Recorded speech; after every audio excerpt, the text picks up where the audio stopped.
Hi guys, இன்றைக்கி நம்ம கஸ்டமருக்கு வந்து ஒரு கொக்கு நலி மாட்ட சொல்லியிருந்தாங்க. சிங்குக்கு வைக்கிற மாதிரி அதுதான் நம்ம வாங்கியிருக்கிறோம். மெரின் அப்படிங்கிற ஒரு பிராண்டு வந்து வாங்கியிருக்கிறோம். இது வந்து நல்லா இருக்குது, பார்க்க அழகாக சும்மா ஜம்முன்னு இருக்குது. வாங்க அன்பாக்ஸ் பண்ணிடலாம். இதுதான் வந்து நம்ம இந்த கொக்கு நலிங்கிறது, நம்ம சிங்கில் மாட்டுறது. இது வந்து நலியில் அவுட்லெட்டு, இந்த மேலே இருக்கிறது வந்து வாயு. இது வந்து நம்ம அந்த மேலே உள்ள இதில் வந்து மாட்டுறதுக்கு. அது வந்து வாஷரு, கீழே பிளாக் கலர் வாஷர் இருக்கும். இப்போ வந்து நம்ம டஃப்லன் டேப் சுற்றி மாட்டியாச்சு. இதில் வந்து அந்த நம்ம பெண்டு இங்கே மாதிரி இருக்குல்ல, அதை வந்து இதில் நம்ம இன்செர்ட் பண்ண வேண்டியது. கை டைட்டே வச்சாலும் போதுமானது. இதை வந்து நம்ம ஃப்ளெக்சிபிளாக இங்கேயும் அங்கேயும் திருப்பிக்கலாம்.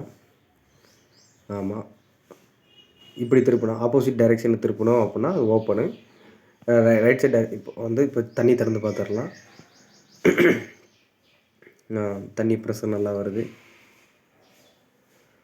அவ்வளோதான், தண்ணி எந்த லீக்கேஜுமே இல்லை. பெர்ஃபெக்டாக இருக்குது. தேங்க்யூ.